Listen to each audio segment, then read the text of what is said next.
आपण पाहताय क्राईम मुक्त महाराष्ट्र. लोकसुख वार्तांकन, लोकसुख बातमी.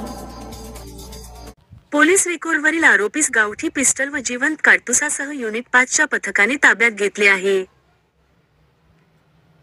याबाबतची माहिती अशी की दिनांक 24 एप्रिल 2025 रोजी पोलीस निरीक्षक वाहिद पठाण यांच्या दिमतीमध्ये गुन्हे शाखा युनिट 5 पथकाकडील पोलीस स्टाफ असे कोंढवा पोलीस स्टेशन कार्यक्षेत्रामध्ये गस्त करीत असताना सहाय्यक पोलीस फौजदार राजस शेख व पोलीस हवालदार पृथ्वीराज पांडुळे यांना मिळालेल्या गोपनीय बातमीवरून पोलीस अभिलेखावरील आरोपी नामे मौला उर्फ मौलाना रसूल शेख वय 22 वर्षे राहणार गल्ली नंबर 2 माऊली कृपा बिल्डिंग लक्ष्मीनगर कोंढवा बुद्रुक पुणे यास सर्वे नंबर 5 अशरफनगर कोंढवा बुद्रुक पुणे यास ताब्यात घेऊन त्याच्या कब्जात मिळून आलेले 22,300 रुपयांचे एक गावठी बनावटीचे पिस्टल व एक जिवंत काडतूस जप्त केले.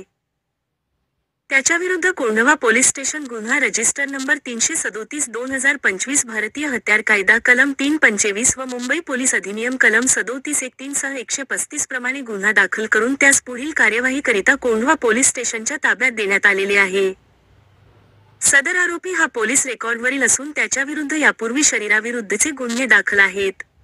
सदरची कामगिरी अप्पर पोलीस आयुक्त गुन्हे शैलेश बलकवडे, पोलीस उपायुक्त गुन्हे निखिल पिंगळे, सहाय्यक पोलीस आयुक्त गुन्हे 2 राजेंद्र मुळीक यांच्या सूचना व मार्गदर्शनाप्रमाणे गुन्हे शाखा युनिट 6चे पोलीस निरीक्षक व अतिरिक्त कार्यभार गुन्हे शाखा युनिट 5 वाहिद पठाण, सहाय्यक पोलीस निरीक्षक विजयकुमार शिंदे, पोलीस अंमलदार राजस शेख, पृथ्वीराज पांडुळे, विनोद शिवले, शहाजी काळे, प्रताप गायकवाड, विनोद निंबोरे, उमाकांत स्वामी, अकबर शेख, राहुल रमढेरे, सुहास तांबेकर, प्रमोद टिळेकर, संजय दळवी, अमित कांबळे, पल्लवी मोरे, स्वाती तुपे, शुभांगी माळशेकर यांच्या पथकाने केली आहे.